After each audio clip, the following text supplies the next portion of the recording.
এই তো baby Coke. তোমারটা কই? নাও আমারটা আছে তো, এই খাও।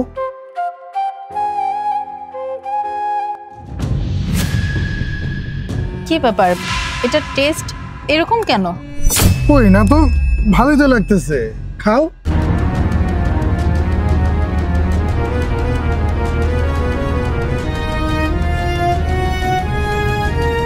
আচ্ছা বেবি, তুমি না আমাকে বলেছিলে কি একটা সারপ্রাইজ দিবে?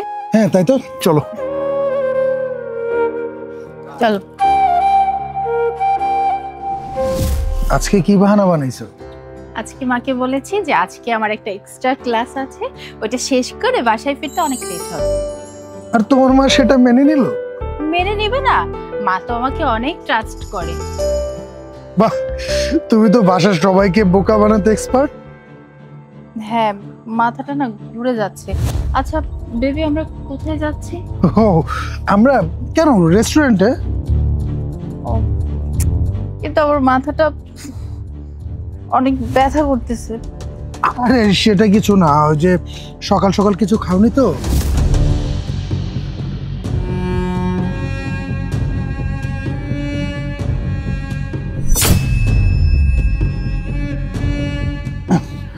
চলো ভিতরে যাই। এটা কোথায় নিয়ে আসছো তুমি? তুমি না বলেছিলে রেস্টুরেন্টে যাবে, তাহলে এখানে আসলাম কেন? আরে তোমার মাথা ব্যথা করতেছে না, তোমাকে রেস্ট করানোর জন্য এখানে নিয়ে আসলাম, আসো। না না, আমি এখানে যাব না। আমি জানি এই জায়গাটা ভালো না, এটা খারাপ জায়গা। আরে আমি তোমার সাথে আছি না, কিছুক্ষণ রেস্ট করব তারপর চলে যাব, কিচ্ছু হবে না, আসো তো। না না, আমি কোথাও যাব না। তুমি কি জানো এখানে রুম ভাড়া কত? এখন যদি তুমি না যাও এতগুলো টাকা আমার নষ্ট হবে। তুমি আমারে মিথ্যা বলছো? তুমি না বলছো আমরা রেস্টুরেন্টে যাচ্ছি, তাহলে তুমি আমার এইখানে কেন নিয়ে আসলা? আমি কোথাও যাব না, তুমি চলো আমার কলেজে ড্রপ করে দিয়ে আসো। আরে আমি বলছি তো কিচ্ছু হবে না, তুমি চুপচাপ আমার সাথে চলো, ভয় পাওয়ার কোনো কারণ নেই। তুমি আমার সাথে এইভাবে কিভাবে কথা বলছো? দেখ, আমার মেজাজ খারাপ করিস না, একে তো তোর জন্য কষ্ট করে সময় বের করে আসছি, আর এখন তুই আমাকে মানা করতেছিস? আমরা দুজন দুজনকে ভালোবাসি, এটা তো নর্মাল ব্যাপার। আসো আমার সাথে আসো। দেখো, আমার এইসব একদম পছন্দ না। তুমি একটা কাজ করো, আমারে তুমি কলেজে নামাই দিয়ে আসো। এই অনেক হয়েছে তোর ড্রামা, এখন চুপচাপ আমার সাথে চলায়, চলো। রাস্তার মধ্যে সিনকেট করবে না, চলো। শিব, আমার হাতে ব্যথা লাগছে। এই আপনি কে? আর আপনার কে বলছে আমাদের দুইজনের মাঝখানে নাক গলাইতে? যান এখান থেকে, আসো। আর একবার তুই ওর গায়ে হাত দিবি তাহলে কিন্তু আরেকটা দিবি। একদম চুপচাপ এখানে দাঁড়া থাক। কি ব্যাপার, ওকে তুমি চেনো নাকি? তুমি কি ওর সাথে আসছো? ভয় পেও না, আর কোনো ভয়ের কারণ নাই, ও তোমাকে আর কিচ্ছু করতে পারবে না। ভাইয়া, ও আমার বয়ফ্রেন্ড, আমারে বলছে রেস্টুরেন্টে নিয়ে যাবে, এইটা বললা এই আবাসিক হোটেলে নিয়ে আইছে। আমার এখন জোরাজোরি করতেছে ভিতরে নিয়ে যাওয়ার জন্য। তুমি কি ড্রিঙ্কস করছো? না না ভাইয়া, আমি জানি না, আমি কোক খাওয়ার পর থেকে না আমার মাথাটা কেমন যেন ব্যথা ব্যথা লাগতেছে, আমি চোখে কিছু দেখতে পারতেছি না। কোক ও তোমাকে দিয়েছিল? হ্যাঁ, ও দিছে। বুঝতে পারছি। আচ্ছা আমাকে একটা কথা বলো তো, এই যে তুমি আজকে ওর সাথে এখানে আসছো, এই সব কিছু কি তোমার ফ্যামিলি মেম্বার জানে? বাহ, কত সুন্দর কথা, তোমার বাবা মা তোমার ফ্যামিলি মেম্বার কিচ্ছু জানে না। এখন যদি তারা জানতে পারে যে তুমি এই সময় এইখানে, তাও আবার ওর সাথে, তাদের কেমন লাগবে? তুমি তোমার বাবা মাকে মিথ্যা কথা বলছো, তুমি তোমার পড়াশোনার ক্ষতি করছো, তুমি তোমার কলেজ ফাঁকি দিচ্ছ, দিন শেষে তুমি নিজেকে ফাঁকি দিচ্ছ। তুমি কার জন্য এসব কিছু করতেছো? এর জন্য? আরে এরে তো তুমি মাত্র কয়েক মাস যাবতই চেনো। আজকে যদি আমি এখানে সময় মতো না আসতাম তাহলে তোমার সাথে যে ও কি কি করতো আল্লাহ পাক ভালো জানেন।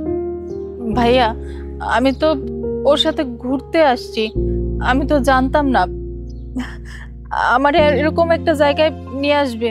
দেখো, সবকিছুরই একটা সময় আছে, নির্দিষ্ট সময়ের পূর্বে বা পরে কোনো কিছুই করা উচিত না। এখন তো তোমার এসব কিছু সময় না। এখন তোমার সময় হচ্ছে পড়াশোনা করে নিজের জীবনকে তৈরি করা। তুমি সেটা না করে এখন যদি এরকম উল্টাপাল্টা কাজ করো তাহলে তোমার জীবনটা ঠিক থাকবে না। তোমার যখন এই সব কিছুর সময় আসবে তখন তোমাকে কেউ কিচ্ছু বলবে না, আটকাবেও না। কিন্তু তত দিনে যদি তুমি তোমার জীবনটা আগেই নষ্ট করে ফেলো তাহলে তুমি তোমার জীবনটা নিয়ে আগাইতে পারবে না। সরি ভাইয়া, আজকের পর থেকে আর ওর সাথে দেখা করব না, কোনো যোগাযোগই রাখবো না। আর আর কখনো বাবা মার সাথে মিথ্যা কথাও বলবো না। ঠিক আছে, নিজেকে শুধরাও, নিজের পড়াশোনাকে সময় দাও, নিজেকে সময় দাও। আর এমন কোনো কাজ করো না যেটার জন্য তোমার মা বাবাকে লজ্জা বোধ করতে হয়।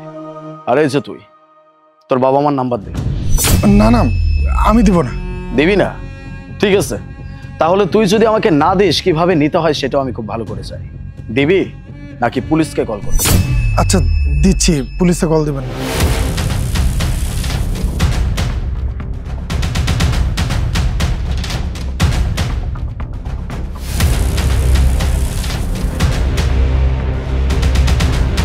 গুড। এখন যদি আমি তোর বাবাকে কল করে সবকিছু বলে দেই যে তুই এই মেয়েটার সাথে কি করতে যাচ্ছিস, তাহলে তোর কি হবে একবার ভেবে দেখছিস? হ্যাঁ, তোর বাবা মা জীবন এই চিন্তাটাই করবে যে তোর মতো একটা সন্তানকে জন্ম দিয়ে তারা তাদের জীবনের সব থেকে বড় ভুল করছে। এই মেয়েটার জীবন নষ্ট করতে চাইছিলি না? এখন দেখ আমি তোর জীবনের সাথে কি করি। না না প্লিজ, আমার বাসায় কল করবেন না। I am really sorry. এরপর থেকে এমন কাজ আর কখনো করব না। ঠিক আছে, ক্ষমা যেহেতু চাচ্ছিস, আজকের মতো তোকে শেষবারের মতো তোর এই ভুলের জন্য আমি তোকে মাফ করলাম। কিন্তু নেক্সট টাইম কোনো দিন যদি ওর সাথে এরকম কিছু, শুধু ওর সাথে না, যদি অন্য কোনো মেয়ের সাথেও এমন কোনো কিছু চোখে পড়ছে রে, সেদিন কিন্তু তোর আর কোনো নিস্তার থাকবে না। তোর বাবার নাম্বারটা কিন্তু আমার কাছে আছে, কথাটা মনে রাখিস। যা।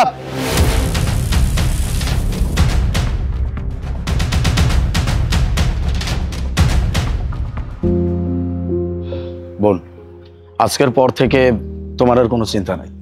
যদি ওই ছেলেটা তোমার সাথে আবারও কোনো রকম খারাপ কিছু করার চেষ্টা করে বা অন্য যে কোনো কেউ, সোজা নিজের বাবা মাকে কল করবা, দেখবা তারাই সবকিছু হ্যান্ডেল করবে। যাই হোক, তোমাকে দেখে ঠিক মনে হচ্ছে না, আমি তোমাকে বাড়ি পর্যন্ত পৌঁছে দিচ্ছি, চল।